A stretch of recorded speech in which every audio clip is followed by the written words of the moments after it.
चलो तो स्टार्ट करते हैं अपन। पार्शियल जो डी रिकग्निशन का जो टॉपिक है ना, उसके ऊपर मैं आज आपको कुछ क्वेश्चंस की प्रैक्टिस कराऊंगा, और जो कि बहुत इंपॉर्टेंट है। तो पहले तो मेरे साथ साथ में ये क्वेश्चन आप नोट करो अपने पास में। मान लो कि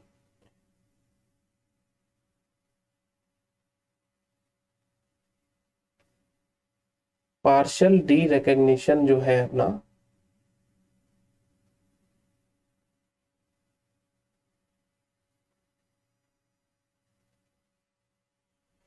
तो इसमें अपने पास में एक फाइनेंशियल एसेट्स है।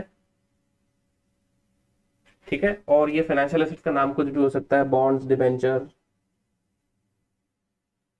ठीक है, ये हमारे पास में एक फाइनेंशियल एसेट्स है, बॉन्ड।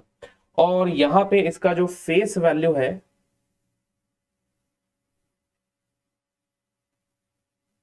वो है लेट से 1 लाख रुपए। ठीक है ना, फेस वैल्यू है इसका 1 लाख रुपीज। अब यहां पर इसका जो इंटरेस्ट रेट है,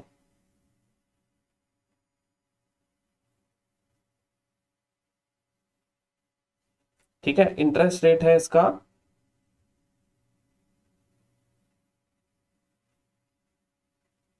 10%।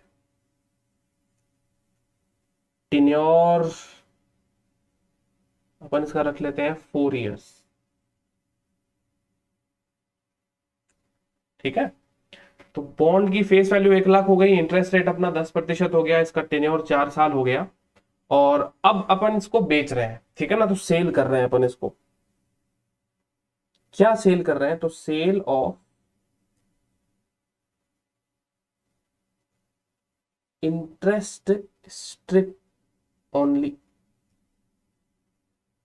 खाली मैं इंटरेस्ट स्ट्रिप जो है वो इसकी पर्टिकुलर फाइनेंशियल एसेट्स की बेच रहा हूं। ठीक है ना, अब मेरी बात को बहुत ध्यान से समझना, ये तो मैं बाद में बता दूंगा कि कितने में बेच रहे हैं। ठीक है, तो जैसे मैंने आपको एकदम स्टार्टिंग में बताया था कि भाई इसका अपन को पार्शियल डी रिकग्निशन कैसे करना चाहिए, अकाउंटिंग एंट्री कैसे करनी चाहिए, अब उसके अंदर ही मैं आपको एक चीज जो है वो मतलब और एड ऑन करने जा रहा हूं। तो ये चीज को अपन पढ़कर समझ पाएंगे कि वो एक्चुअल में वो चीज है क्या। तो बेसिकली यहाँ पे आपके पास में बॉन्ड का फेस वैल्यू दिया हुआ, इंटरेस्ट रेट दिया हुआ है, इसका 4 साल का टेन्योर रह गया है। हम इंटरेस्ट स्ट्रिप को एक पर्टिकुलर अमाउंट के लिए बेच रहे हैं। तो दोस्तों अब जब मैं इंटरेस्ट स्ट्रिप को बेच रहा हूं ना, तो ये अमाउंट मैं आपको बाद में बता दूंगा कि कितने में बेच रहा हूं। उसके पहले आप मेरे को ये बता दो कि अभी के समय पर, मतलब जैसे ही आपका ये फाइनेंशियल इंस्ट्रूमेंट इशू किया गया है, उस समय आपके इनके कैरिंग अमाउंट्स क्या होते होंगे, है ना। तो यानी आपके इंटरेस्ट का कैरिंग अमाउंट क्या रहेगा और बॉन्ड का कैरिंग अमाउंट क्या रहेगा। जैसे कि अपन ने स्टार्टिंग में जब क्वेश्चंस किए थे तो मैंने आपको बता दिया था कि सीधा सीधा जो भी इंटरेस्ट का प्रेजेंट वैल्यू है वो उसका कैरिंग अमाउंट हो जाएगा, प्रिंसिपल का जो प्रेजेंट वैल्यू है वो उसका कैरिंग अमाउंट हो जाएगा। ठीक है, फिर बाद में अपन क्या करेंगे, उसको कैरिंग अमाउंट के हिसाब से डी रिकॉग्नाइज कर देंगे। लेकिन दोस्तों ऐसा एक्चुअल में वैसा नहीं होता जैसा मैंने आपको बताया था। वो तो एकदम स्ट्रेट फॉरवर्ड कैलकुलेशंस थी। अब इनका फेयर वैल्यू अलोकेशन करना सीखेंगे अपन, है ना, कि फेयर वैल्यू अलोकेट कैसे होती है। तो ये सारी चीजें आपको इसके प्रैक्टिकल एप्लीकेशन से समझ में आएगी।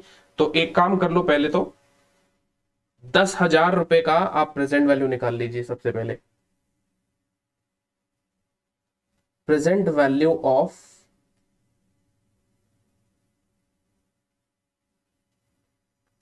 इंटरेस्ट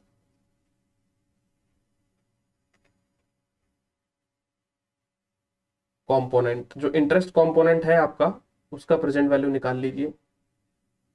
तो आप यही कहेंगे सर जी कि 10,000 का मेरा ब्याज होता है और इसके ऊपर प्रेजेंट वैल्यू एन्युटी फैक्टर हम लोग अप्लाई कर देते हैं। ठीक है, और 10% है 4 इयर्स के लिए। तो 10% का 4 इयर्स के लिए 10,000 का जो भी प्रेजेंट वैल्यू आता है वो कितना आता है, देखिएगा।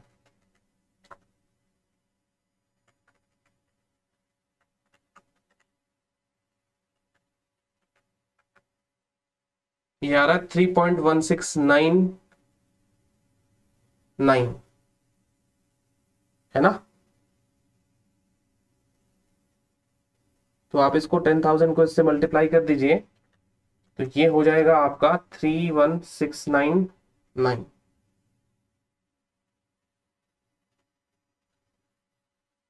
ठीक है, ये हमारा इंटरेस्ट कंपोनेंट का प्रेजेंट वैल्यू हो गया है। वैसे देखा जाए तो इंटरेस्ट का जितना भी प्रेजेंट वैल्यू बनता है वो यही है, 31,699 है। अब अपन सीधा दिमाग लगाएंगे तो आप यही कहोगे सर कि 31,000 की चीज आप इतने रुपए में बेच दोगे तो अकॉर्डिंगली आपको प्रॉफिट लॉस हो जाएगा, जबकि ऐसा नहीं होगा दोस्तों। 31,000 की चीज को मैं इतने में बेच दूंगा, अकॉर्डिंगली मेरा प्रॉफिट लॉस हो जाएगा। कैलकुलेशन ऐसे नहीं सिखाता है ये। इंड एस अपने को फेयर वैल्यू अलोकेशन की बात करने के लिए कहता है, और मैं आपको बताता हूं कि वो कैसे होगा। तो ये तो इंटरेस्ट कंपोनेंट की बात हो गई। अब मैं यदि आपको बात बताऊं कि present value of principal component, तो अगर प्रिंसिपल कंपोनेंट की अगर अपन बात करें तो प्रिंसिपल कंपोनेंट आप जानते हो कि चौथे साल का फैक्टर लेना है और 1 लाख रुपए, ये हो जाएगा 68,301। और ये लीजिए आपका पूरा का पूरा फाइनेंशियल इंस्ट्रूमेंट 1 लाख रुपए का हो जाए, पूरा का पूरा फाइनेंशियल इंस्ट्रूमेंट अभी 1 लाख रुपए का हो चुका है। देखिए दोस्तों, जब भी हम फाइनेंशियल इंस्ट्रूमेंट इशू करते हैं तो हम तो पूरे के पूरे फाइनेंशियल इंस्ट्रूमेंट के अमाउंट से एंट्री करते हैं। कभी उसका इंटरेस्ट कंपोनेंट, कभी उसका प्रिंसिपल कंपोनेंट को अलग अलग करके एंट्री पास किया गया अपन ने रिकॉग्नाइज करते समय, इनिशियल रिकॉग्नाइज कर सकते रिकॉग्निशन के समय पे, है ना। जब हम इनिशियली रिकॉग्नाइज करते हैं तो कभी भी इन दोनों को हम लोग अलग अलग तरीके से हम लोग नहीं एडजस्ट करते। बराबर है कि नहीं, बताइए। पूरे 1 लाख रुपए से एंट्री पास करते हैं ना, कि भाई 1 लाख रुपए का यदि मेरा फाइनेंशियल एसेट्स है तो मैं 1 लाख रुपए के फाइनेंशियल एसेट्स को एंट्री पास करूंगा कि भाई financial assets, investments in bond, debentures account, debit to bank, यही तो पास करता हूं ना एंट्री। मैं कौन सा इंटरेस्ट और प्रिंसिपल कंपोनेंट को अलग अलग करता हूं, बताइए। नहीं करते हैं। तो अब यहां पे ये इंडेक्स क्या कहता है कि ये जो आपने वैल्यूज निकाल ली है, ये वैल्यूज डेफिनेटली इस 1 लाख रुपीज का स्प्लिट एलिमेंट है। लेकिन जब आप डी रिकॉग्निशन की अकाउंटिंग अप्लाई करेंगे तो आपके पास में, सपोज करिए कि आपने इंटरेस्ट स्ट्रिप को 35,000 रुपीज में बेच दिया। ऐसा भी हो सकता है आपने इंटरेस्ट स्ट्रिप को 40,000 में बेच दिया, जो भी आपका सेल प्राइस रहेगा। तो इंड एस सबसे पहले तो आपको यह कहता है कि आपने ये इंटरेस्ट स्ट्रिप को जितने में बेचा है, आपने ये इंटरेस्ट स्ट्रिप को जितने में भी बेचा है वही उस इंटरेस्ट स्ट्रिप की फेयर वैल्यू है। क्योंकि दोस्तों ये जितने भी इंटरेस्ट वाले अपने फाइनेंशियल एसेट्स होते हैं ना, ये इंटरेस्ट वाले फाइनेंशियल एसेट्स बाजार में अगर कोई 31,000 की चीज के 35,000 देने की बात कर रहा है तो डेफिनेटली उसकी फेयर वैल्यू वो रहे, बाजार में वो एग्जिस्ट कर रही होगी because of some change in interest rate. मतलब आपका तो इंटरेस्ट रेट जैसे ये 10% फिक्स हो चुका है, लेकिन मार्केट इंटरेस्ट रेट, मार्केट में जो आपका वैल्यू चल रहा है उसके हिसाब से ये 35,000 में कोई आदमी खरीदने के लिए तैयार है। तो ये इंडेक्स कहता है कि इंटरेस्ट स्ट्रिप की फेयर वैल्यू ही 35,000 है। इंटरेस्ट स्ट्रिप की क्या है, फेयर वैल्यू 35,000 है। तो आपको क्या करना है, इंटरेस्ट स्ट्रिप की यही 35,000 की फेयर वैल्यू को ध्यान में रखते हुए आपको अपने पूरे के पूरे फाइनेंशियल इंस्ट्रूमेंट के कैरिंग अमाउंट का अलोकेशन करना पड़ेगा, है ना। तो अब यहां पे मुझे क्या करना पड़ेगा, जो चीज आपको मैं पहली बार सिखाने जा रहा हूं वो ये है कि अलोकेशन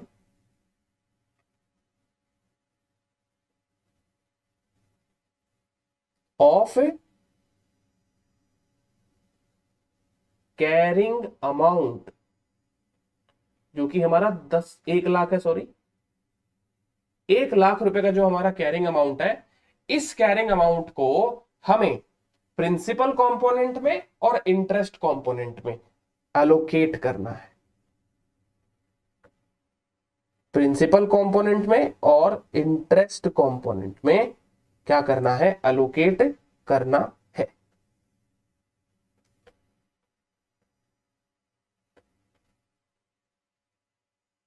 अब ये कैसे एलोकेट होगा, इसके लिए सबसे पहले स्टेप नंबर 1 में आपको निकालनी है fair value of interest component. तो देखो मैं आपको बताता हूं, इसकी दो ही पॉसिबिलिटी हो सकती है कि जो इंटरेस्ट कंपोनेंट है उसकी फेयर वैल्यू दी गई हो। दी गई है तो बहुत ही अच्छी बात। Fair value of interest component if given in the question,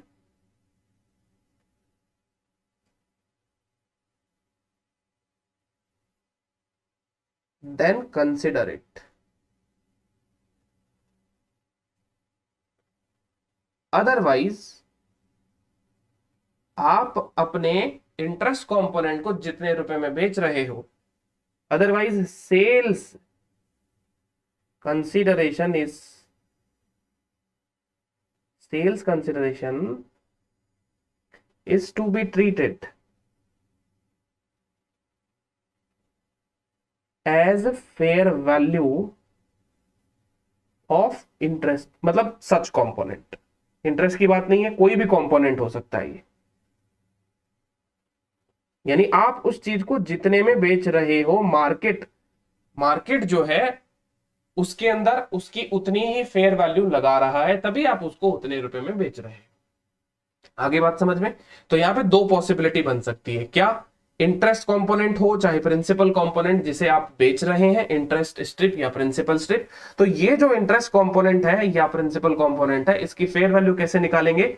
यदि क्वेश्चन में इसकी फेयर वैल्यू दी गई है तो आप उसको प्रायोरिटी देंगे, राइट, उसको कंसिडर कर लेंगे। अदरवाइज आपको क्या करना है, सेल्स कंसिडरेशन जो होगा हमारा, उसी को हम फेयर वैल्यू मान लेंगे। तो देखिए भाई, सीधी सी बात है हमारे पास में। हाँ, वो बताऊंगा मैं, आ जाएगा अभी। प्रिंसिपल कंपोनेंट का मैं फेयर वैल्यू निकालना सिखाऊंगा, अभी स्टेप नंबर 2 में आ जाएगा।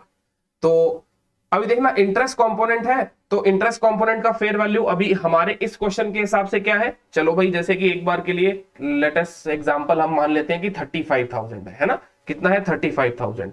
तो मैंने ये लिख दिया fair value of interest component.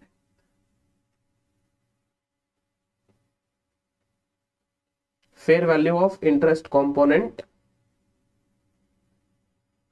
Is 35,000।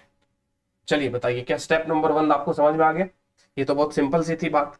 Step number 2 में आएगा मजा। स्टेप 2 में देखो क्या करना है। अब मैं आपको कहता हूं, आप निकालिए फेयर वैल्यू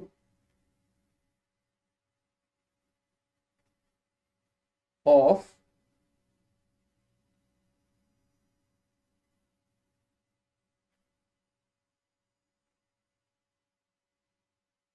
प्रिंसिपल कंपोनेंट। अब देखिए, प्रिंसिपल कंपोनेंट को तो मैंने बेचा तो है नहीं, तो जब प्रिंसिपल कंपोनेंट को मैंने बेचा नहीं है तो दोस्तों ये प्रिंसिपल कंपोनेंट का फेयर वैल्यू जो है हम कैसे निकालेंगे? तो जैसे मान लो मैं आपसे पूछूं कि अगर ये प्रिंसिपल कंपोनेंट का फेयर वैल्यू निकालने के लिए आपको कहा जाए, तो आप बताइए ये प्रिंसिपल कंपोनेंट का फेयर वैल्यू कैसे निकाला जाएगा? अब देखिए, अगर खाली प्रिंसिपल कंपोनेंट की फेयर वैल्यू की बात कर रहे हैं अपन, जिसको अपन बेच नहीं रहे हैं, तो सीधी बात है यहां पर कि ये जो present value of principal component आप देख रहे हो, यानी आज के अगर 4 साल बाद में आपको कितने रुपए मिलने वाले हैं? 1 लाख रुपए मिलने वाले हैं। तो अगर मार्केट में रेट ऑफ इंटरेस्ट 10% हमारी सही चल रही है, मार्केट रेट ऑफ इंटरेस्ट के हिसाब से निकाला जाएगा ये। अगर ये 10% हमारा मार्केट रेट ऑफ इंटरेस्ट जो है वो सही चल रहा है, तो इसका मतलब हमारे प्रिंसिपल कंपोनेंट का फेयर वैल्यू क्या हो जाएगा? 68,301। जबकि हमारे इंटरेस्ट का फेयर वैल्यू क्या है? 31,699 नहीं है। रीजन बीइंग ये कि आपका ये जो इंटरेस्ट जो आप देख रहे हो, ये आपके हिसाब से प्रेजेंट वैल्यू इतनी आ रही है। हो सकता है प्रिंसिपल कंपोनेंट में आपके हिसाब से प्रेजेंट वैल्यू जो इतनी आ रही है, वो मार्केट उसको इतनी रिस्पेक्ट नहीं दे रहा, मार्केट उसको 10% से डिस्काउंट नहीं कर रहा है।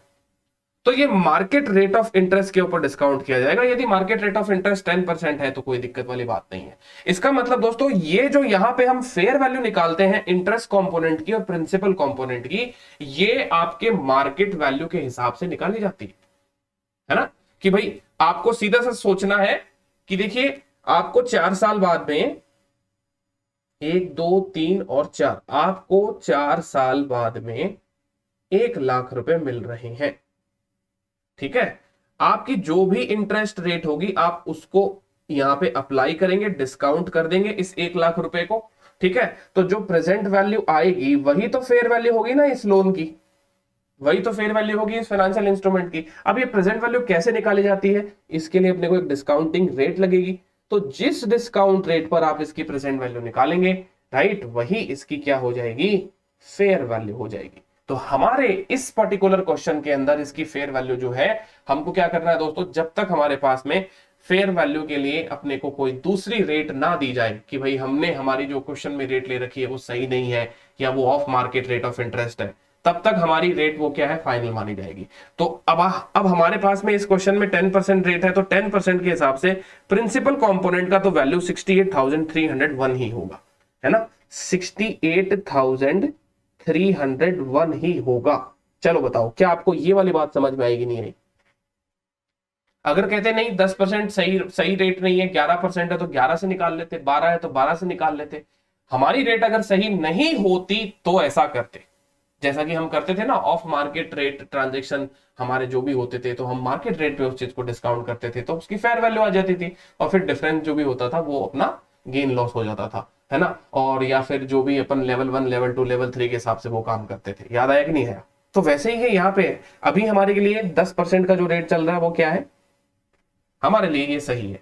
और जो इंटरेस्ट हमने जिनको भी बेचा है, इंटरेस्ट जिनको भी बेचा है, तो जो जो व्यक्ति हमें इंटरेस्ट का भाई आज कितना रुपया देना चाह रहा है, जो व्यक्ति हमें इंटरेस्ट के लिए आज 35,000 देने चाह रहे हैं, तो कहने का मतलब उनके लिए इंटरेस्ट 35,000 जो आया है, डेफिनेटली वो लोग 10% की रेट से तो डिस्काउंट नहीं किए होंगे, या इनका कोई और कैलकुलेशन हुआ होगा, इसलिए ये लोग 35,000 रुपीज देने के लिए तैयार है। तो इंडेस्क यहां पे क्या कहता है, देखिए सीधी बात बता देता हूं आपको, कि अगर आपने सेल किया है कोई स्ट्रिप फाइनेंशियल एसेट्स का, तो सेल्स कंसिडरेशन ही उसकी फेयर वैल्यू, सेल्स कंसिडरेशन ही क्या है, उसकी फेयर वैल्यू। अदरवाइज क्वेश्चन में फेयर वैल्यू दी गई होगी, अदरवाइज आपके क्वेश्चन में क्या होगा, फेयर वैल्यू जो है वो दोस्तों दे दिया गया होगा।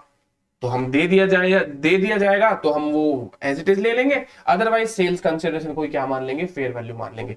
तो अब हमारे पास में फेयर वैल्यू आ गई दोनों कंपोनेंट की। अब आपको यहां पे क्या लिखना है, सिंपली आपको यहां पे अब लिखना है फेयर वैल्यू। प्रिंसिपल कंपोनेंट का फेयर वैल्यू है 68,301, 68,301, ओके। और इंटरेस्ट कंपोनेंट का जो फेयर वैल्यू है वो कितना है,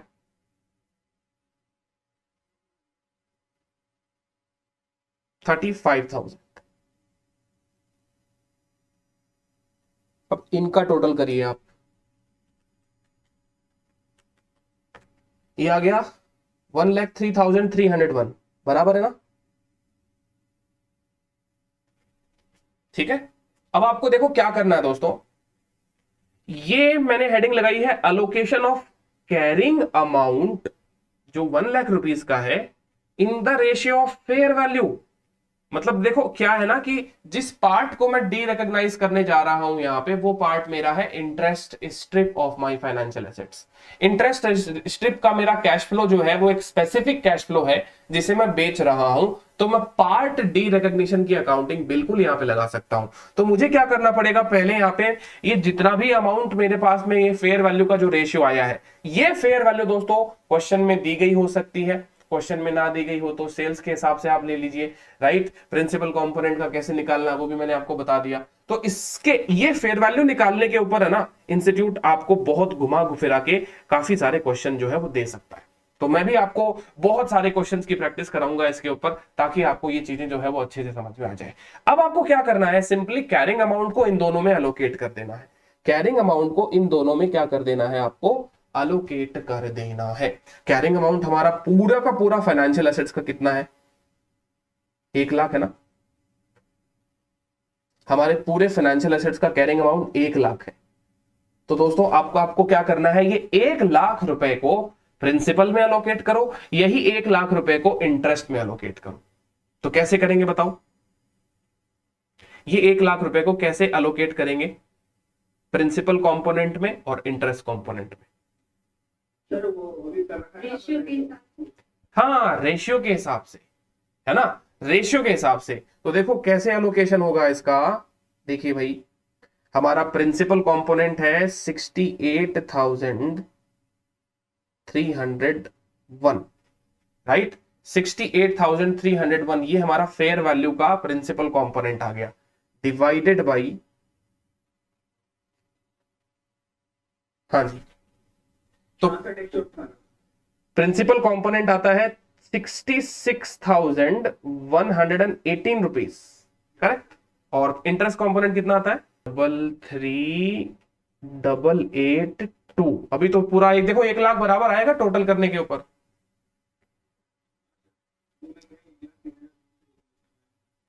अच्छा कोई बात नहीं, कोई बात नहीं, ठीक है। अभी तो समझ गए ना, मतलब मेन चीज क्या है समझना आना चाहिए। तो ये आपके कैरिंग अमाउंट्स हो गए हैं, ये हमारे कैरिंग अमाउंट्स हो चुके हैं प्रिंसिपल कंपोनेंट के और इंटरेस्ट कंपोनेंट के। तो इसका मतलब जो हमने स्टार्टिंग के अंदर ये जो सीखा है, ये एकदम डायरेक्ट तरीका कि ये लो इंटरेस्ट कंपोनेंट का कैरिंग अमाउंट, ये प्रिंसिपल कंपोनेंट का कैरिंग अमाउंट, ये ऐसा नहीं करना। आपको क्या करना है, जब डी रिकॉग्निशन अकाउंटिंग आप करने वाले हैं, तो डी रिकॉग्निशन अकाउंटिंग के समय आपको पहले तो फेयर वैल्यू ढूंढनी पड़ेगी। किसकी ढूंढनी पड़ेगी? सारे के सारे कंपोनेंट्स की। उन फेयर वैल्यू के रेशियो में आपको कैरिंग अमाउंट को अलोकेट करना है।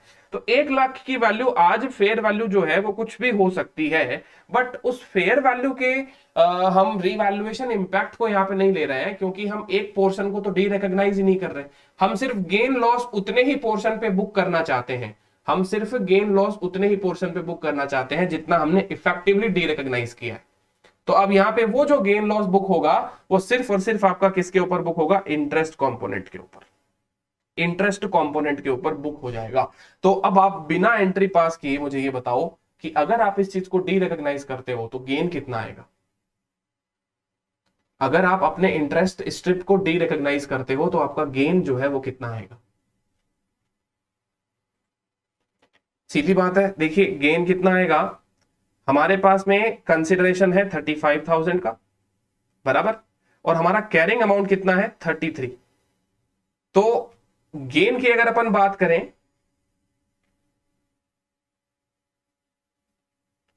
स्टेप 3 के अंदर अगर मैं गेन आपको कहूं कि गेन निकालो, तो आपका गेन जो है वो सीधा सीधा आपको पता लग जाना चाहिए।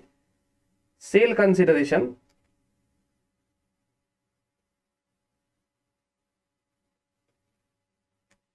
Less carrying amount of interest strip, ठीक है। Sale consideration less carrying amount of interest strip. तो 35,000 रुपए में मैंने बेच दिया, जबकि इसका कैरिंग अमाउंट कितना आ रहा है? 33,882। यहां पे डिफरेंस आ गया, देखिए 33,882, जबकि हमारे हिसाब से ये कितना आ रहा था? 31,699। बट ये आपको नहीं लेना। This can't be treated as carrying amount, because the reason is that कि ये फेयर वैल्यू अलोकेशन में नहीं है।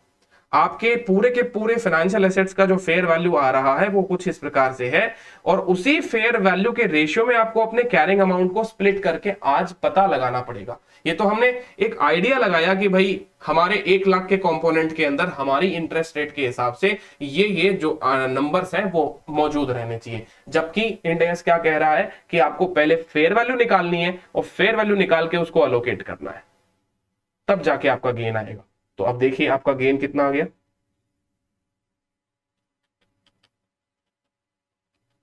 ये आ गया 1,118, 1,118 रुपए। ये मेरा गेन या लॉस हो जाएगा। सेल कंसिडरेशन 35 है और कैरिंग अमाउंट 33 है, तो ये मेरा गेन हो जाएगा। गेन ऑन डी रिकॉग्निशन क्या कहलाएगा? ये गेन ऑन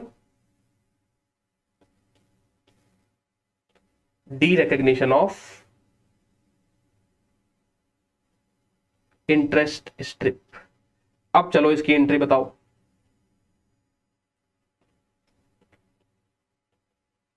अब इसकी जर्नल एंट्री बताइए पूरे ट्रांजैक्शन की। चलो देखिए देखिए, जर्नल एंट्री की अगर अपन बात करें तो सीधी बात है, हमारे पास में बैंक में तो पैसा आएगा, कितना आएगा? 35,000। फिर बाद में अपने को क्या करना है? Financial assets. अब मुझे इसको कंपोनेंट वाइज स्प्लिट करना पड़ेगा, स्ट्रिप वाइज स्प्लिट करना पड़ेगा। फाइनेंशियल एसेट्स जो भी ये बॉन्ड डिबेंचर है, क्या था ये? बॉन्ड। तो ये फाइनेंशियल एसेट्स बॉन्ड्स जो है एक बार के लिए मुझे पूरा हटाना पड़ेगा। पूरा हटाना इसलिए पड़ेगा क्योंकि मैं इसको अब स्ट्रिप वाइज क्या करने जा रहा हूं, अलग अलग करने जा रहा हूं। तो 1 लाख रुपए से मैं मेरे फाइनेंशियल एसेट्स को हटा देता हूं।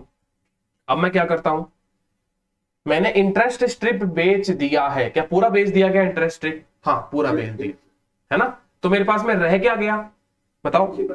वेरी गुड, फाइनेंशियल एसेट से प्रिंसिपल स्ट्रिप रह गया। अब बताइए दोस्तों, इसको हम किस पे वैल्यू करेंगे? जो हमारे रिवाइज्ड कैरिंग अमाउंट का अलोकेशन आया था ना, ये देखिए ये रहा 66,118 रुपए पे हम अपने प्रिंसिपल स्ट्रिप को क्या करेंगे, कैरी करेंगे। 66,118 66,118 पे हम इसको कैरी करेंगे। तो अगर 66,118 पे अपन इसको कैरी करेंगे और हमारा गेन इस ट्रांजेक्शन में कितना हो गया? 1,118 रुपए। तो क्या अपना काम हो गया?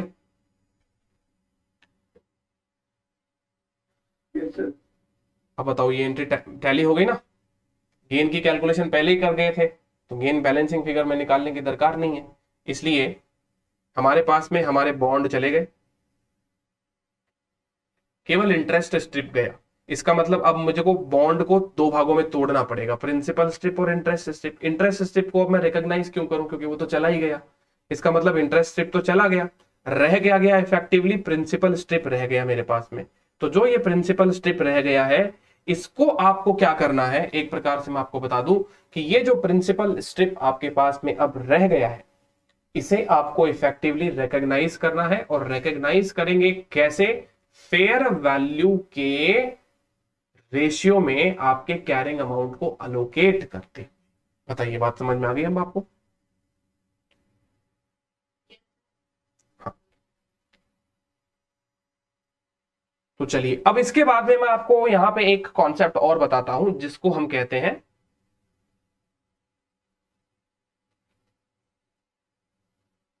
Servicing assets. ये कॉन्सेप्ट आपके किताब से बिल्कुल ही मिसिंग है और ये बहुत इंपॉर्टेंट है। अब मैं आपको कुछ क्वेश्चंस कराऊंगा, वो उन क्वेश्चंस के अंदर सर्विसिंग एसेट्स के बारे में चर्चा रहेगी, लेकिन सर्विसिंग एसेट्स तो आपके पूरे के पूरे मॉड्यूल में है ही नहीं, बिल्कुल भी नहीं है। अब ये सर्विसिंग एसेट्स जो है वो क्या होती है, इसको कुछ सर्विसिंग कॉस्ट बोलेंगे, कुछ लोग सर्विसिंग फीस बोलेंगे। बेसिकली देखिए होता क्या है कि जैसे कि आपने अब ये नए नए ट्रांजेक्शन देखे, इस प्रकार के ट्रांजेक्शन जहां पे क्या हो रहा है कि आप अपने असेट्स के कुछ कंपोनेंट को बेच रहे हो, है ना, किसी स्पेसिफिक कैश फ्लो को बेच रहे हो, स्पेसिफिक आइडेंटिफाइड पार्ट को बेच रहे हो, फुल्ली प्रोपोर्शनेट कैश फ्लो को आप बेच रहे हो। तो ऐसा भी क्या होता है क्या? हाँ होता है। तो बेसिकली आप मुझे बताओ, अगर मान लो अगर आप ऐसा कोई ट्रांजेक्शन कर रहे हो, तो ट्रांजेक्शन करने के बाद में क्या होता है कि जैसे आपने इंटरेस्ट स्ट्रिप बेच दिया, तो वो इंटरेस्ट मिलता तो आपको ही है भाई। आपने अपना इंटरेस्ट बेच दिया तो उससे क्या होगा, वो इंटरेस्ट मिलता तो आपको ही है, बाद में आप उसको पास करते हो ना सामने वाले को। क्योंकि जिस व्यक्ति ने इंस्ट्रूमेंट, अब जैसे मान लो मैं कोई किसी कंपनी का डिबेंचर होल्डर हूं, मैं किसी कंपनी का बॉन्ड होल्डर हूं, मतलब मैं इन्वेस्टर हूं उस कंपनी में, मैंने पैसा लगाया है, तो कंपनी ब्याज किसे देगी भाई? मुझे देगी कि आपको देगी? बताओ। कंपनी ओरिजिनली जो इंटरेस्ट देगी वो किसे देगी? अपने इंस्ट्रूमेंट होल्डर को ही देगी ना। तो इंस्ट्रूमेंट होल्डर तो मैं हूं। अब मैंने क्या किया, मेरा जो कैश फ्लो मुझे मिलने वाला था, इस कैश फ्लो को मैं बेच रहा हूं, किसी थर्ड पार्टी को मैं ट्रांसफर कर रहा हूं। तो अब देखिए दोस्तों, सीधी सी बात है, यदि मैं मेरा कैश फ्लो किसी पार्टी को बेच रहा हूं, तो यह मेरा और उसके बीच में संबंध है, ये मेरा और उसके बीच में कॉन्ट्रैक्ट है। कंपनी का उसके साथ में कोई लेना देना नहीं है, कंपनी तो मुझे ब्याज देगा। अब मैं क्या करूंगा, वो ब्याज मेरे जो बैंक अकाउंट में आ गया है उसे मैं उसको पास कर दूंगा, ये भाई देख अपना कॉन्ट्रैक्ट हुआ था, क्योंकि मैंने कहा था तुमको कि मेरे इंटरेस्ट स्ट्रिप जो है वो तुम रख लो, ये मैंने तुमको इंटरेस्ट स्ट्रिप बेच दिया, तो मेरे पास में आज कंपनी से इंटरेस्ट आया है, ये लो मैं तुम्हें बेच के निकल जाता हूं। अब दोस्तों यहां पर तुमको पता है क्या होगा, ये जो भी मैं तुमको ये इंटरेस्ट स्ट्रिप बेच रहा हूं, इसमें मेरे एक काम मतलब अननेसेसरी हो ही गया कि जब जब भी पैसा आएगा तब तब आपको ट्रांसफर करना है। आपका बार बार में हर महीने फोन आता है, अरे सर जी वो इंटरेस्ट आया कि नहीं आया? मैंने बोला आएगा आएगा आएगा। बार बार आप फोन करते हो, सर आया कि नहीं आया? मैंने बोला भाई आएगा तो दे दूंगा ना यार। अब इतनी माथापची करने के बदले दोस्तों, यहां पे कुछ लोग क्या कहते हैं, बोले कि ये जो काम मैं कर रहा हूं ना, ये आया और गया, आया और गया, इसका पैसा लगेगा। सर्विस सर्विस है ये मेरी एक प्रकार से, है ना, ये सर्विसिंग एसेट्स कहूंगा मैं इस चीज को, और इसका भी पैसा लूंगा आपसे, इसका भी मैं क्या करूंगा, पैसा लूंगा आपसे। अब यहां पे दिक्कत ये है कि ये सर्विसिंग एसेट्स को अपने को समझना कैसे चाहिए। जैसे ये बॉन्ड वाले में तो क्या है कि इसमें मजा नहीं आता सर्विसिंग एसेट्स में। सर्विसिंग एसेट्स को मजा आपको तब आएगा जब आप डेटर्स की बात करेंगे, डेटर्स। क्योंकि क्या है कि कंपनी जो है जनरली बॉन्ड्स डिबेंचर्स में डिफॉल्ट करती नहीं है, बैड डेट्स रिस्क नहीं होता है। बट डेटर्स में दोस्तों क्या होता है कि डेटर्स में बैड डेट्स रिस्क बहुत ज्यादा होती है। अगर आपने डेटर्स को सामान बेचा है तो डेटर से होने वाले बैड डेट्स रिस्क जो तो बहुत ज्यादा हो सकती है। तो समटाइम्स मान लीजिए कि आपके जो वो फाइनेंशियल एसेट्स हैं, इस क्वेश्चन में मान लो बॉन्ड ना होकर, इस क्वेश्चन में बॉन्ड नाम का फाइनेंशियल एसेट्स ना होकर आपके पास में डेटर नाम का फाइनेंशियल एसेट्स था, और वो डेटर के कैश फ्लो आपने किसी व्यक्ति को बेच दिए।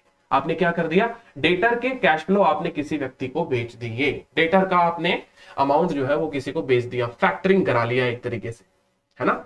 जरूरी नहीं फैक्टरिंग ही कराएं, आप किसी भी पार्टी के साथ में आप ऐसा अरेंजमेंट कर सकते हैं कि भाई मेरे डेटर तुम्हारे, मेरे डेटर जो भी कैश फ्लो देंगे वो मैं तुमको दे दूंगा, ठीक है। अब रही बात ये कि आपस में मिलकर हम लोग बैड डेट्स के ऊपर भी बात कर लेते हैं, बैड डेट्स तुम्हारा या फिर बैड डेट्स मेरा, इसको बोलते हैं या तो फुल रिकोर्स या फिर नॉन रिकोर्स। ये तो मैंने आपको बार बार बता दिया है। फुल रिकोर्स का मतलब क्या होगा दोस्तों, मैंने डेटर आपको बेचा, लेकिन फुल रिकोर्स मेरा पूरा का पूरा बैड डेट्स का गारंटी है। इसका मतलब दोस्तों ये इंड एस क्या कहता है पता है, आपने इफेक्टिवली रिस्क रिवार्ड वगैरह जो है वो ट्रांसफर ही नहीं किए, अगर बैड डेट्स का पूरा रिस्क आपका है तो, ठीक है ना। फिर बाद में अगर बैड डेट्स का पूरा रिस्क उसका है, सामने वाले का, जिनको आपने अपने डेटर्स बेच दिए हैं, तो कहा जा सकता है कि आपने अपने डेटर्स को एक तरीके से सेल कर दिया है किसी थर्ड पार्टी को, डी रिकॉग्निशन की अकाउंटिंग लगा दीजिए। तो वहां पर दोस्तों उस समय क्या होता है कि वो डेटर पैसा तो मुझे देता है, बट मैं वो पैसा उस व्यक्ति को पास ऑन कर दूंगा समटाइम्स। इस प्रकार के अरेंजमेंट्स में मैं उससे एक सर्विस फीस लेता हूं। क्या लेता हूं, सर्विस फीस। अब मान लीजिए 100 रुपए के डेटर्स है, ठीक है, 100 रुपए के डेटर्स है, मैंने उसको ये कह दिया कि बैड डेट्स रिस्क मेरी है, बैड डेट्स रिस्क मेरी है, और जो भी डेटर से पैसा आता है वो मैं तुम्हें पास कर दूंगा, जो भी डेटर से मेरे को पैसा आता है वो तुम्हें पास कर दूंगा। इसके बदले तुम मुझे आज क्या दोगे, इसके बदले तुम मुझे आज क्या दो, क्योंकि वो तो सामने वाला मेरे को कुछ कंसिडरेशन देगा तभी तो मैं उसको ये दे रहा हूं ना। तो सीधी बात है, जो भी वो व्यक्ति हमें पैसा देता है दोस्तों, राइट, उससे ज्यादा हम उससे कुछ और मांग नहीं सकते। जैसे 100 रुपए का डेटर्स है, अब 100 रुपए का डेटर्स मैंने उसको 90 रुपीज में बेच दिया, और मैंने बोला कि मेरा बैड डेट्स रिस्क है। समझ रहे मेरी बात को, बहुत ध्यान से समझना। मेरा 100 रुपए का डेटर है, मैंने 90 रुपीज में किसी थर्ड पार्टी को मेरा डेटर जो है वो बेच दिया, ठीक है, और मैंने बोल दिया बैड डेट्स रिस्क मेरी है, चलो। लेकिन अब ये जो 90 रुपीज जो है, मैंने आपको ये 90 रुपीज में बेचा है, it inclusive of service, my service charges और माई सर्विसिंग एसेट्स, ठीक है। अब कई बार मैं उसको ये कह दूंगा कि 100 रुपए का डेटर है, मैं आपको 90 रुपीज में डेटर बेच देता हूं और सर्विस फीस लूंगा आपसे 20 रुपए। तो वो सामने वाला क्या बोलेगा, बोला आपका डेटर आप अपने पास ही रख लो फिर बाद में। भाई एक तो 100 रुपए का डेटर, वो हमें एक सर्विस दे रहा है, एक प्रकार से एक देखा जाए तो फैक्टरिंग की सर्विस दे रहा है वो, ठीक है। 100 रुपए का डेटर मैंने उसको बेचा, चाहे 90 में बेचा चाहे 100 में बेचा, अरे मैक्सिमम टू मैक्सिमम 100 से ज्यादा तो नहीं मिल पाएगा ना इस ट्रांजेक्शन के अंदर। और उससे ऊपर मैं उससे ये मांग रहा हूं कि भाई मैं तुमको कैश फ्लो ट्रांसफर करूंगा तो उसका मेरे को सर्विस चार्जेस चाहिए। भैया जो सर्विस चार्जेस वगैरह जो भी होता है ना, वो सब कुछ तुम्हारा ऑल इंक्लूसिव है, वो कभी भी 100 रुपए से ज्यादा नहीं हो सकता। सामने वाला तुमसे 100 रुपए में ज्यादा का क्यों कोई सामान खरीदेगा यार, समझो तो सही। डेटर से कैश फ्लो आने फिक्स है, जब कैश फ्लो आने फिक्स है तो 100 रुपए का डेटर क्या होगा, 90 में बिकेगा, 80 में बिकेगा। ऐसा तो नहीं कि 100 का डेटर आपने 110 में बेच दिया, पॉसिबल नहीं होता है ऐसी चीजें, क्योंकि सामने वाला कोई बिजनेसमैन है या कोई मूर्ख व्यक्ति है जो आपसे हर बार 100 के डेटर 110 में ले रहा है और खत्म कर रहा है अपनी कंपनी को। पॉसिबल नहीं है ना ऐसा, बोलिए हाँ कि ना। समझ में आई बात आपको। तो ये जो सर्विसिंग एसेट्स है ना, ये सर्विसिंग एसेट्स जो है वो आप जो जो चीज बेचते हो, कोई भी फाइनेंशियल एसेट्स का कोई भी कंपोनेंट आप सेल करते हो ना, तो वो कंपोनेंट उसके अंदर आपके सर्विसिंग एसेट्स को भी शामिल किया जाता है, और आपको अब उसे अलग करना पड़ेगा कि भाई कितना पैसा तो डेटर्स के सेल के बेसिस पे आ रहा है और कितना पैसा मेरा सर्विसिंग एसेट्स के रिगार्डिंग आ रहा है। ठीक है ना, कितना पैसा तो डेटर के सेल के रिगार्डिंग आ रहा है और कितना पैसा मेरा सर्विसिंग एसेट्स के रिगार्डिंग आ रहा है। इसलिए आपको अपने फाइनेंशियल एसेट्स को, जैसे आपने यहाँ पे अलोकेशन किया था ना, यहाँ पे फाइनेंशियल एसेट्स का यहाँ पे आपने अलोकेशन किया, ये अलोकेशन अब आपको क्या करना पड़ेगा, इस अलोकेशन के अंदर आपको सर्विसिंग एसेट्स को भी एक पार्ट बनाते हुए उसके अंदर भी कुछ अमाउंट अलोकेट करना पड़ेगा, क्योंकि जो अमाउंट आपके फाइनेंशियल एसेट्स का है उसी के अंदर सर्विसिंग एसेट छुपा हुआ है, क्योंकि आप क्या कर रहे हो, एक प्रकार से सर्विस दे रहे हो, किस बात की, कैश फ्लो ट्रांसफर करने की, उसके रिगार्डिंग उसकी भी कुछ फेयर वैल्यू होनी चाहिए। तो वो सर्विसिंग एसेट्स को हमें अब क्या करना पड़ेगा, रिकॉग्नाइज करना पड़ेगा। क्या करना पड़ेगा, सर्विसिंग एसेट्स को हमें रिकॉग्नाइज करना पड़ेगा। अब कैसे रिकॉग्नाइज करते हैं, इसके लिए मैं आपको इसका क्वेश्चन कराऊंगा, फिर मैं आपको बताता हूं कि ये सर्विसिंग एसेट जो है वो कैसे रिकॉग्नाइज होती है। तो इसके लिए आप अपना जो मॉड्यूल है पुराना वाला, जो मैंने आपको आपके ड्राइव पे अवेलेबल करा रखा है, वो आप लोग निकालिएगा, ठीक है। और उसमें इलस्ट्रेशन नंबर 11 है जो हमको करना है, इलस्ट्रेशन नंबर 11। देखिए दोस्तों, मैंने आपको कहा था कि ये फाइनेंशियल इंस्ट्रूमेंट का जो चैप्टर है दोनों ही कोर्स में है, ओल्ड में भी है और न्यू सिलेबस में भी है। बट ओल्ड सिलेबस में वैसे तो बहुत कम है ये, लेकिन उस कमी के अंदर एक चीज, ये ऐसी चीज है जो आपके नए मॉड्यूल में नहीं है और एग्जाम में आने के चांसेस 101% है। दोस्तों जिस दिन आएगा उस दिन सबकी ऐसी तैसी हो सकती है अगर ये कॉन्सेप्ट पढ़कर नहीं गए, क्योंकि डी रिकॉग्निशन का बहुत इंपॉर्टेंट पार्ट है ये। सिक्योरिटाइजेशन टॉपिक्स जो है, जहां पे आप अपने कैश फ्लो बेचते हैं, फैक्टरिंग वगैरह करते हैं, है ना, इस प्रकार के क्वेश्चन का आना बहुत इंपॉर्टेंट पार्ट को एक प्रकार से डिपिक्ट कराता है। अब देखते हैं कब आएगा कब नहीं आएगा, बट हमारा काम करना है। तो आइए दोस्तों इसको अच्छे से समझते हैं क्या है ये। देखिए, सी लिमिटेड एक कंपनी है जिसके पास, जिसने lent a sum of ₹10 lakh. So basically C limited ने 10 लाख रुपए किसी कंपनी को दिए हैं, किसी भी व्यक्ति को दिए होंगे, एंटरप्राइज को। इसका रेट ऑफ इंटरेस्ट क्या है, 18% पर एनम फॉर 10 ईयर्स। इसका रेट ऑफ इंटरेस्ट क्या है, 18% पर annum for 10 years. Now the loan had a fair value of 1223,960। अब देखो पूरे के पूरे लोन की फेयर वैल्यू बता दी आपको मैंने। देखो क्या कहा था आपको कि फेयर वैल्यू, देखिए इंडेक्स में हमारे लिए फेयर वैल्यू जो है वो बहुत इंपॉर्टेंट है। तो पूरा का पूरा लोन जो है उसकी फेयर वैल्यू हमको पता है, और कह रहा है इफेक्टिव इंटरेस्ट रेट कितना है, 13%। इसका मतलब ये जो आप देख रहे हो 18% रेट कॉन्ट्रेक्चुअल रेट है, लेकिन इफेक्टिव इंटरेस्ट रेट इसका कितना बन रहा है, सिर्फ 13% बन रहा है। तो because of some transaction cost आपका ये रेट जो है वो रिड्यूस हो गया, लेकिन काफी रिड्यूस हो गया है, बट अपन को इससे कुछ करना नहीं है, क्रॉस वेरीफाई हम नहीं कर पाएंगे इसको। अब देखिए क्या कह रहा है, to mitigate prepayment risk, but at the same time retaining control over the loan. मतलब प्री पेमेंट रिस्क को हटाने के लिए, प्री पेमेंट रिस्क को हटाने के लिए, अब जैसे मैंने आपको प्री पेमेंट वाले क्वेश्चन कराए हैं दोस्तों, प्री पेमेंट में क्या होता है, सामने वाला आता है और पैसा पहले ही देके चला जाता है। तो हमारे पास में प्री पेमेंट में हमें नुकसान भी हो सकता है, बीइंग अ लेंडर, है ना, बैंक को या किसी लेंडर को नुकसान भी हो सकता है प्री पेमेंट में समटाइम्स, क्योंकि दोस्तों प्री पेमेंट किया तो आगे आने वाले आपके इंटरेस्ट बंद हो जाएंगे, ठीक है ना, आपका एक्सपोजर जो है वो एक प्रकार अचानक से कम हो जाता है, फिर आपको नया बायर ढूंढना पड़ेगा। तो कहने का मतलब आपको एक प्रकार से रिस्क बनी रहती है कि कोई आदमी प्री पेमेंट ना कर दे। तो कहता but the eight the same time मैं इसके ऊपर कंट्रोल जो है लोन के ऊपर वो भी रखना चाहता हूं। C limited transferred its right to receive the principal amount of the loan on its maturity. ठीक है, मैंने क्या ट्रांसफर किया है, प्रिंसिपल अमाउंट। इसका मतलब मैंने प्रिंसिपल स्ट्रिप ट्रांसफर कर दी है विथ इंटरेस्ट। अच्छा, इंटरेस्ट के साथ में, इसका मतलब मैंने इंटरेस्ट स्ट्रिप भी ट्रांसफर कर दी।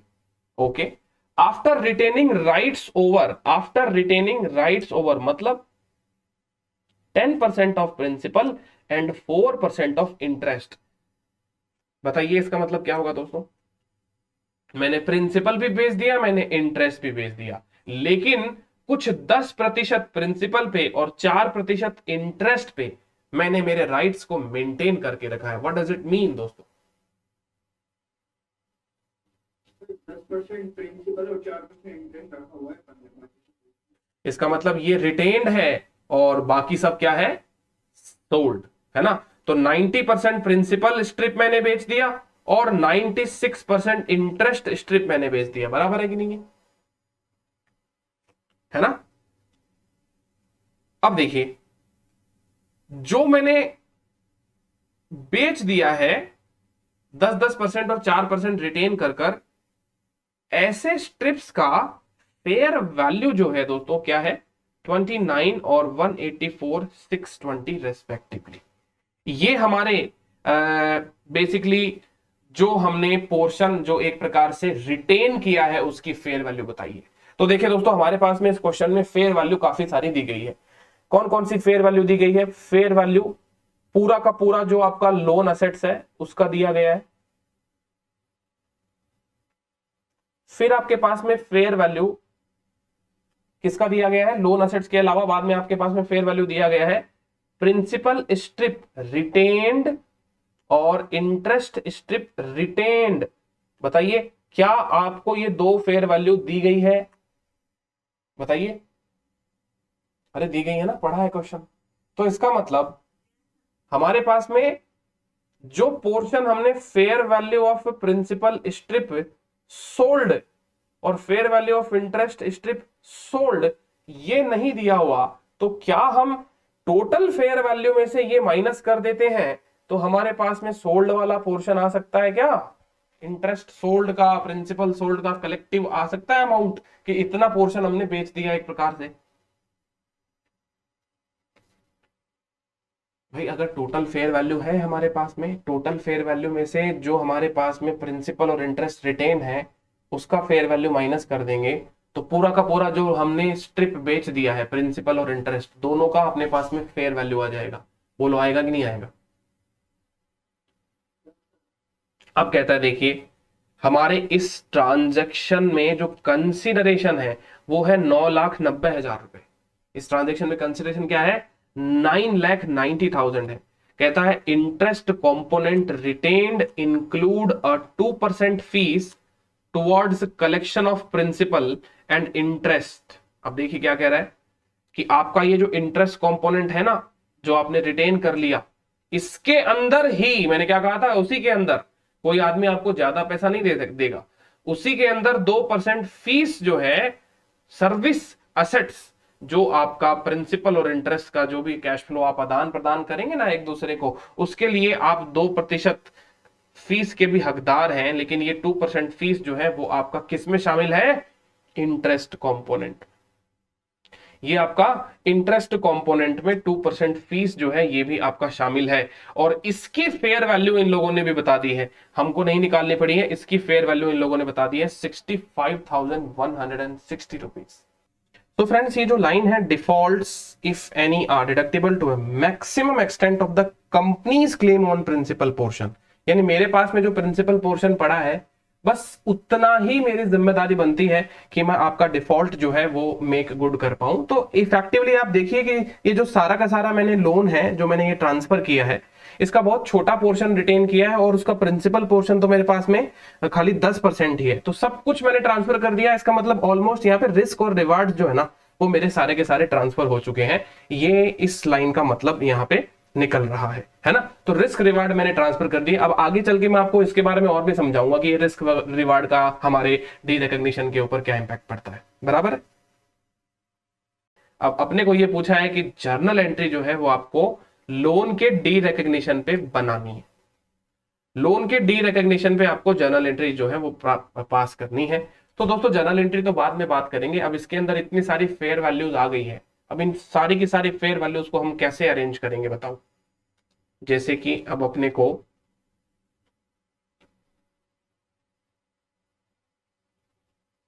यहां पे अगर मैं ये कह दूं कि भाई मेरे पास में ना पूरे के पूरे इस कॉन्ट्रैक्ट में जो मेरा पूरा फाइनेंशियल एसेट्स है उसकी फेयर वैल्यू हमारे पास में दी गई है।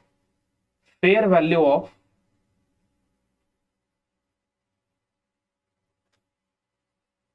देखिए लोन असेट्स, आपने लोन जो है वो दिया है और लोन असेट्स का जो फेयर वैल्यू है वो हमारे क्वेश्चन में दिया गया है।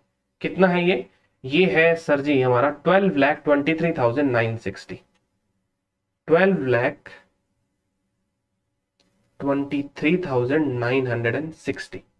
अब मेरी बात को बहुत ध्यान से समझिएगा, इसमें से मुझे क्या करना है, बेसिकली मेरे पास में जो चीजें हैं मेरे पास में, उन्हें हटा देना है, ताकि मुझे मालूम पड़ जाएगा कि इफेक्टिवली मैंने कितनी फेयर वैल्यू का सामान जो है वो बेच दिया है।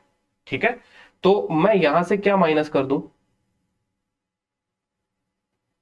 लेस मेरे पास में रिटेन्ड पोर्शंस जो हैं उनको मैं माइनस कर देता हूं। रिटेन्ड पोर्शन, जिसमें मैंने क्या क्या रिटेन कर लिया, प्रिंसिपल स्ट्रिप मैंने रिटेन किया है, इसकी फेयर वैल्यू निकालने की मेरी कोई जिम्मेदारी नहीं है क्योंकि क्वेश्चन में दी गई है। इंटरेस्ट स्ट्रिप, इसकी क्वेश्चन के अंदर फेयर वैल्यू दी गई है, लेकिन इसके अंदर सर्विसिंग एसेट्स की भी फेयर वैल्यू शामिल है। देखिए क्या लिखता है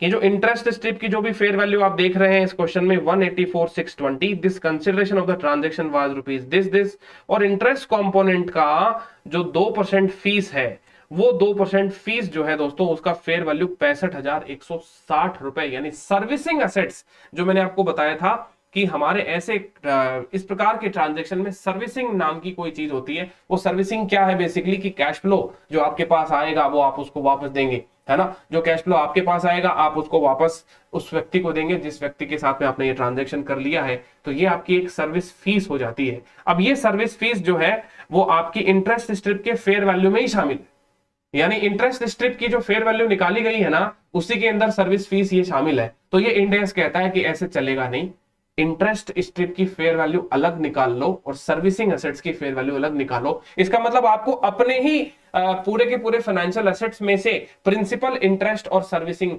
जो एसेट्स बनता है ना, उसको आपको अलग अलग करना पड़ेगा। इंडेक्स चाहता है कि सर्विसिंग एसेट्स को आप अलग से रिकॉग्नाइज करो, इंटरेस्ट और प्रिंसिपल में ना रहने दो। ठीक है ना, क्योंकि देखिए प्रिंसिपल स्ट्रिप में शामिल क्यों नहीं है। अब आप ये भी पूछ सकते हो कि सर ये इंटरेस्ट में क्यों शामिल है, प्रिंसिपल में क्यों नहीं, क्योंकि प्रिंसिपल तो लास्ट में आ रहा है और एक ही बार आ रहा है शायद, है ना, तो उसके अंदर इन्होंने नहीं दिया है। अदरवाइज ये कहीं पे भी शामिल हो सकती है सर्विसिंग एसेट्स की चीज, तो क्वेश्चन को ध्यान से पढ़ना पड़ेगा। यहाँ पे इंटरेस्ट क्या है ना कि वो डेली का काम है आपका, मतलब इंटरेस्ट महीने के महीने आता होगा या साल में एक बार आता होगा, जैसे भी आ रहा है वो आपका इंटरेस्ट। तो ये जो इंटरेस्ट जो आपका मिल रहा है उसके अंदर सर्विसिंग एसेट्स भी शामिल है। तो आपको यहाँ पे क्या करना है, सर्विसिंग एसेट्स ये भी आपने रिटेन कर लिया है। तो अगर देखा जाए तो प्रिंसिपल स्ट्रिप की फेयर वैल्यू बताई गई है आपकी कितनी,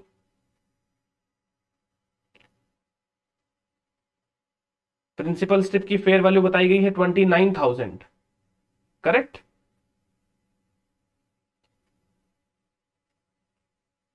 ये लीजिए प्रिंसिपल स्ट्रिप की फेयर वैल्यू है 29,000, ये आपने रख लिया। इंटरेस्ट स्ट्रिप जो है वो 184,620 है टोटल, तो 184,620, इसका मतलब सर्विसिंग एसेट्स का तो वैल्यू आपको दिया ही गया है, मतलब सर्विसिंग एसेट्स का फेयर वैल्यू हमारा 65,160 रुपए है, 65,160। और आपको पता है इन दोनों का जो टोटल है वो कुछ 184,620 है। तो इफेक्टिवली इंटरेस्ट स्ट्रिप का जो फेयर वैल्यू है वो कितना हो जाएगा, 119,460।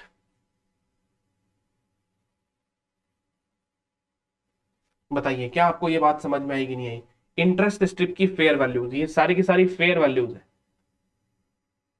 ठीक है, ये भी फेयर वैल्यू है। Yes, sir. तो मतलब टोटल जो 12.23 का ये फेयर वैल्यू है उसमें से हमने इतना सामान रख लिया, तो फिर इससे क्या निष्कर्ष निकलता है, fair value of loan assets total दिया हुआ है, टोटल में से आप रिटेन्ड निकाल लेंगे तो आपके पास में जो पोर्शन आएगा ना, उस पोर्शन को हम कहते हैं सिक्योरिटाइज्ड कंपोनेंट ऑफ लोन असेट्स। इसे हम क्या कहेंगे, सिक्योरिटाइज्ड कंपोनेंट ऑफ लोन असेट्स।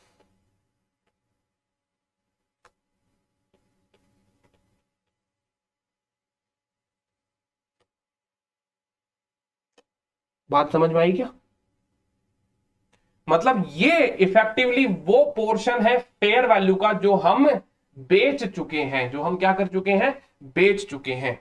तो ये देखिए 12,23,960 माइनस 29,000 माइनस 119,460 माइनस 65,160, ये आ रहा है 10,10,340। बता दीजिए सही तो निकाला है ना मैंने, 10,10,340। तो पहली बात तो आपको यह समझनी पड़ेगी कि क्या तो आपने रख लिया और क्या आपने दे दिया है। ठीक है ना। यहां पे आपने इस क्वेश्चन में क्या सीखा नया, सर्विसिंग एसेट्स। दोस्तों सर्विसिंग एसेट्स फिर से रिवाइज करा देता हूं। सर्विसिंग एसेट्स क्या होता है, ये जो आप कैश फ्लो देंगे सामने वाले पर्सन को, ये एक प्रकार से सर्विस हो गई है। अब देखिए दोस्तों, सामने वाला पर्सन है ना, वो क्या कहता है कि लोन का जो भी फेयर वैल्यू आप निकालते हैं, उस लोन के फेयर वैल्यू में सर्विसिंग एसेट्स जो है, सर्विसिंग फीस जो है वो शामिल होती है। क्योंकि फेयर वैल्यू का मतलब ऐसा नहीं कि इसमें ये एडजस्टमेंट करना बाकी रह गया, फेयर वैल्यू तो सब कुछ चीजों को शामिल करते हुए निकाली जाती है। तो ये खुद ही कह रहे हैं कि इंटरेस्ट स्ट्रिप में सर्विसिंग एसेट्स 65,160 की शामिल है। तो you can not recognise interest strip at its gross amount, आपको सर्विसिंग एसेट्स को अलग से रिकॉग्नाइज करना पड़ेगा। तो ये रिटेन्ड पोर्शन हो गया आपका, इसका मतलब बचा हुआ पोर्शन आपने अब अपना लोन का बेच दिया है। Now let us talk about D recognition. लेकिन दोस्तों अभी डी रिकॉग्निशन इतना इजी नहीं है। हालांकि इन्होंने कह दिया कि 9,90,000 में बेच दिया ना, कुछ कहा गया वो, ये रहा 9,90,000 हमारा कंसिडरेशन अमाउंट है, 990 कंसिडरेशन अमाउंट है। तो 990 में मैंने बेच दिया है, तो अब मैं क्या करूं, 990 में बेच दिया है, 10,10,340 की चीज, तो सर ये तो लॉस हो जाएगा मुझे।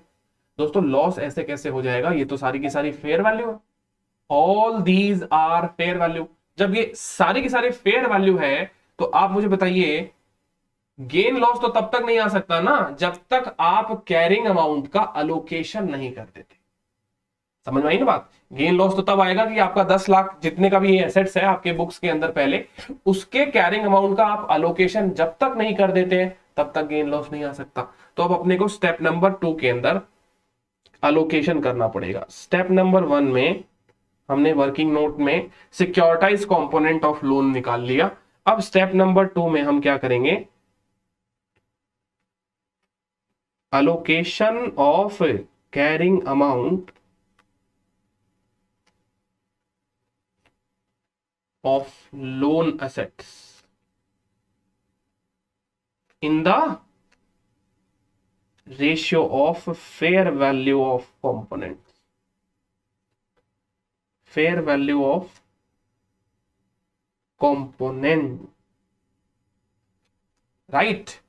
तो कितने कंपोनेंट, देखिए principal,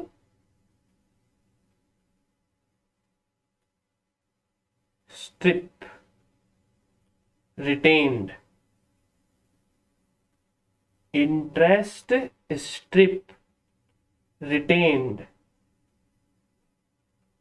servicing assets, retained, and जो बेच दिया उसका अलग क्या करना पड़ा है, जो बेच दिया वो तो पूरा का पूरा ही गया ना, securitise component of loan.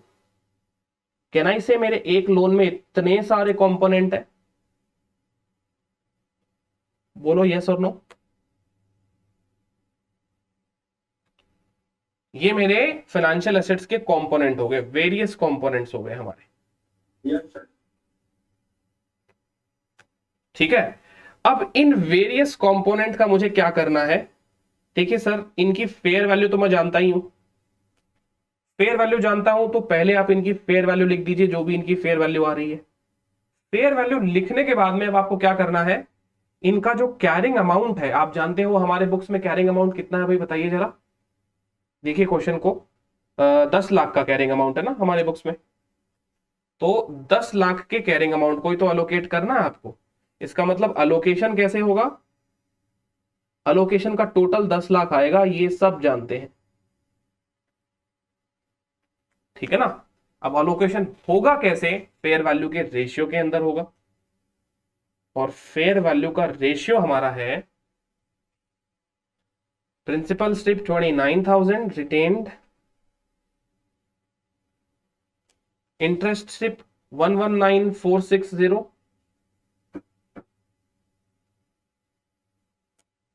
Servicing asset 65,160 and securitize component of loan 10,10,340। ये हमारी टोटल फेयर वैल्यू है, जिसका टोटल करने की दरकार नहीं है। 12,23,960 आ रहा है, 12,23,960 रुपीज। चलिए फटाफट से अब अलोकेशन करना स्टार्ट करिए।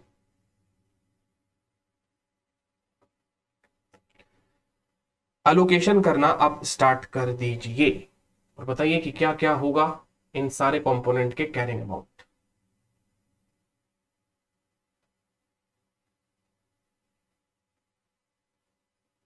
तेईस हजार छह सौ चौरानवे 23694 हाँ 23694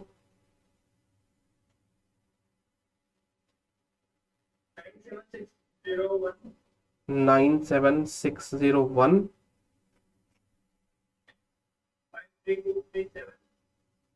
53237 53237 ये लास्ट 825468 825468। सो बेसिकली क्या है इसकी वर्किंग? तो सर सीधी बात है, प्रिंसिपल का हो जाएगा 29,000 डिवाइडेड बाई 12,23,960। कैरिंग अमाउंट आपका 10 लाख है, ठीक है ना। तो ऐसे ही ये सारी की सारी चीजें जो है दोस्तों क्या हो जाएगी, कैलकुलेट होती चली जाएगी।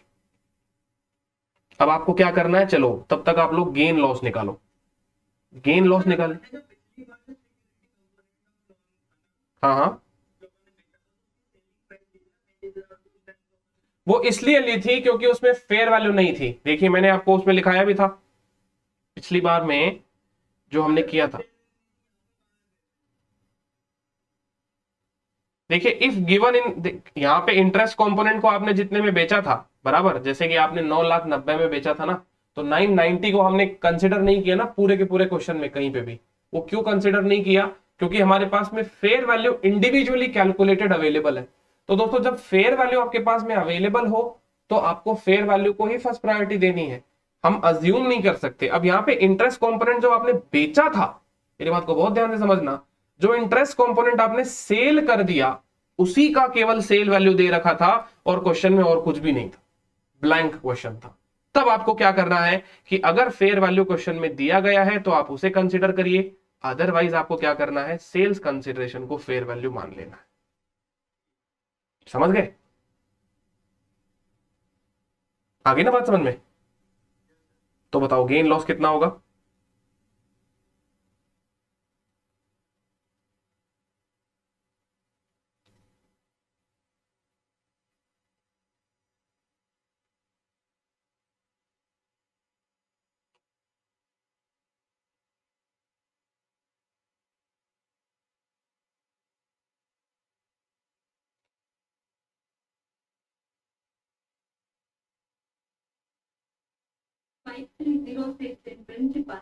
हम्म,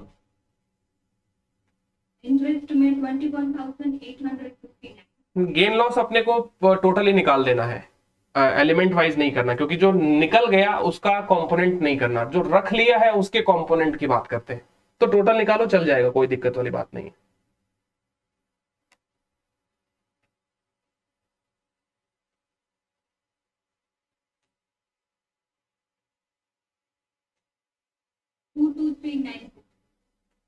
हम्म, सो गेन ऑन सिक्योरिटाइजेशन कितना होगा अपना, देखिए gain on securitization of loan,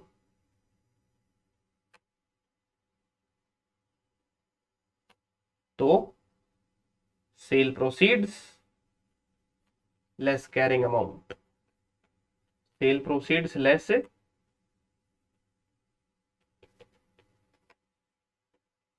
carrying amount, ठीक है। तो सेल प्रोसीड अपना है कितने का, 9,90,000 का ना, यस सर और कैरिंग अमाउंट कितना है, सॉरी 8,25,468 रुपए। तो ये हो गया हमारा gain.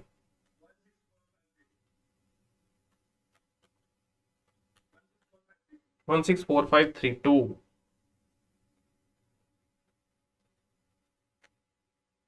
Gain on D recognition. तुम्हारा अलग अलग कंपोनेंट वाइज कैसे आया था दादा? नहीं सर, वो पूरी गलती। हाँ, क्योंकि जो बेचा है उसके तो कंपोनेंट हमने ढूंढे ही नहीं है ना क्वेश्चन के अंदर। वो तो रेसिडुअल आ गया है जो बेचा है, सिक्योरिटाइज कंपोनेंट ऑफ लोन। इसका तो कोई ब्रेकअप ही नहीं है ना, 10 10 340 में कितना प्रिंसिपल कितना इंटरेस्ट, फेयर वैल्यू के हिसाब से निकाल दिया, और अपने को जरूरत भी नहीं है ना। चलिए जर्नल एंट्री क्या होगी बताइए।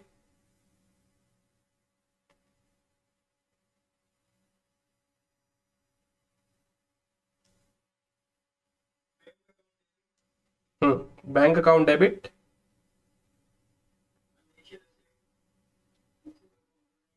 Financial assets principal strip.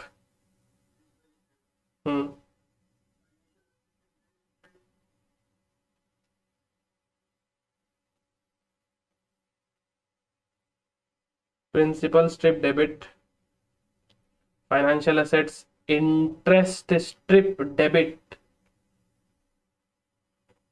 और asset security very good, servicing assets, है ना। ये सर्विसिंग एसेट्स नई चीज हमने आज सीखी है, जो आपके मॉड्यूल से पूरी की पूरी मिसिंग है। और देखिए ये एग्जाम का ही क्वेश्चन है दोस्तों, और एज इट इज वो लोग कॉपी पेस्ट करके दे देंगे, उनको देर नहीं लगेगी, ठीक है ना। तो bank account debit, financial assets principal strip debit, financial asset interest strip debit, servicing assets debit, और टू साइड में अपन क्या करेंगे, फाइनेंशियल एसेट्स, हमारा लोन एसेट जो भी है ये पूरा का पूरा हटा दो 10 लाख रुपए से, और आप कहते हो कि सर इस ट्रांजेक्शन में हमें गेन हुआ है, तो ये लीजिए प्रॉफिट एंड लॉस। गेन कितने का हो गया, अभी भी निकाला था, 1,64,532 रुपए, 1,64,532 रुपए का गेन हो गया है, ठीक है ना। अब देखिए बैंक में 9,90,000 आ गए, और ये सब कॉपी पेस्ट करके चिपका दो। 23,694, 97,601, 23,694, 97,601, और सर्विसिंग एसेट्स में था अपना 53,237 रुपए, 53,237 रुपीज। हाँ जी, तो अब मैं आपको इस डी रिकॉग्निशन के, पार्ट डी रिकॉग्निशन के कुछ एडिशनल क्वेश्चन की प्रैक्टिस करवा रहा हूं। ये पीडीएफ आपको आपके सेम लेक्चर वाले फोल्डर में मिल जाएगा, ठीक है। नाउ अब मैं आपको यहां पे जो क्वेश्चन करा रहा हूं वो है 1 अप्रैल X2 को एक entity acquired corporate bonds eight their face value of carrying unit 5 million, ठीक है ना, and the bonds pay interest of 8% per annum in arrears and are redeemable at par at the end of year 10 on 31st March 20Y2. So 20X2 that means 20Y2 gap जो है वो एक decade का हो गया यहाँ पे, ठीक है ना, 10 साल का गैप हो गया। So 31st March X6 को जब current market rate of interest हमारा 6% चल रहा है, उस समय बॉन्ड की फेयर वैल्यू जो है वो कितनी है, 5491,732। क्या आपको ये 5491,732 समझ में आई बात? क्या ये फुल फेयर वैल्यू है, बोलो हाँ कि ना। yes yes sir sir. Full fair value है, consisting of the present value of the interest only strip जो कि है 1966930, इंटरेस्ट ओनली स्ट्रिप, ठीक है ना। इंटरेस्ट का भी हमारे पास में फेयर वैल्यू इन लोगों ने दे दिया है। अब दोस्तों जब इन लोगों ने दे दिया है तो इन्होंने जो भी रेट लगाई है वही उनकी हम तो फाइनल मान लेंगे कि भाई इनकी फेयर वैल्यू जो है वो सही है हमारी तुलना के अंदर, है ना। तो प्रिंसिपल ओनली स्ट्रिप का वैल्यू इन्होंने बता दिया है 3524802। तो यहां पे तो इन्होंने कहने का मतलब टोटल फेयर वैल्यू भी बता दिया है, प्रिंसिपल स्ट्रिप की भी वैल्यू इन्होंने बता दी है, और इंटरेस्ट स्ट्रिप की भी वैल्यू इन लोगों ने बता दी है। अब कह रहा है on the same date the entity unconditionally transferred its right to the principal only strip. जबकि क्या किया है एंटिटी ने, अपना जो राइट है वो सिर्फ पीओ स्ट्रिप वाला, जो प्रिंसिपल ओनली मतलब पीओ स्ट्रिप वाला जो राइट है वो बेच दिया है। बराबर है कि नहीं है? टू अ बैंक, किसको बेच दिया है? बैंक को बेच दिया है। Under a legal assignment for cash payment equal to its fair value without any recourse. अब दोस्तों विदाउट एनी रिकोर्स का मतलब क्या होगा? मेरे पास कोई भी बैड डेट्स की रिस्क नहीं है। मेरे पास में कोई भी क्या नहीं है दोस्तों? बैड डेट्स की रिस्क नहीं है। ठीक है, मैंने क्या बेच दिया? प्रिंसिपल बेच दिया। अब कहता है the entity retain the interest only strip. तो इसके पास, इसका मतलब सीधी बात है, मेरे पास में इंटरेस्ट स्ट्रिप रिटेन रह गई है। That is the right to receive interest income on the bond at carrying unit 400,000 per annum for the remaining 6 years. ठीक है सर, कोई बात नहीं है। इंटरेस्ट स्ट्रिप हमने रख लिया, प्रिंसिपल स्ट्रिप हमने बेच दिया। कहता है entity has transferred its rights to receive the principal cash flows to the bank via a legal assignment. ठीक है ना? Because the entity has unconditionally sold its right to repayment when the bond matures on 31st March Y2 without recourse, it has transferred the risk and reward attributable to the principal only strip that is part of a larger assets.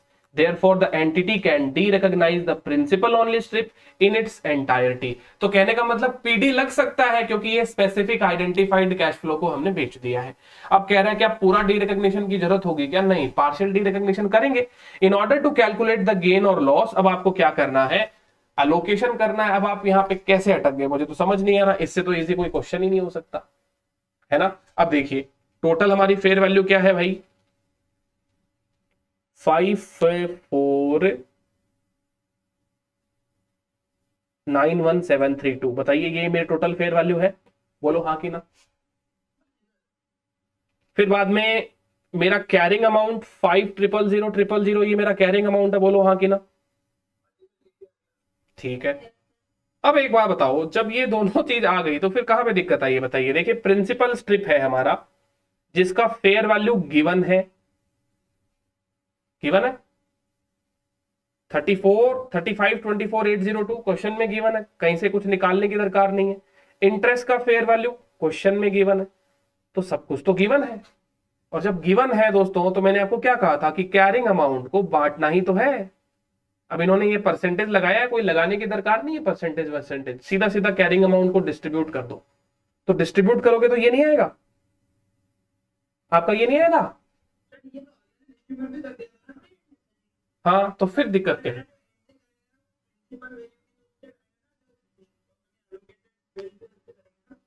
हाँ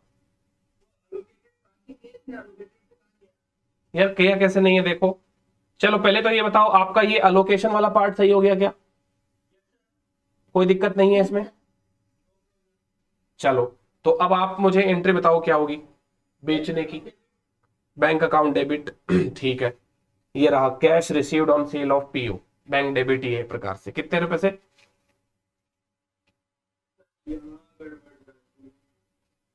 fair value पे बेचोगे तो fair value ही आएगा ना भाई जी। आप भी बोल रहे हो वैसे वैसे ही कर रहा हूं मैं। तो कैश आपके पास में मिल गया 3524 का, और प्रिंसिपल स्ट्रिप जो है उसकी कैरिंग अमाउंट लेनी है आपको। यहाँ पे कैरिंग अमाउंट आपने अभी निकाली है, ये देखिए ये रही 3209190। तो बचा हुआ क्या आ जाएगा? गेन आ जाएगा ना। ये तो एकदम ही बेसिक सा ही सवाल हो गया। आपने तो बहुत फिर भी मशक्कत कर दी है अभी सीए वाले में।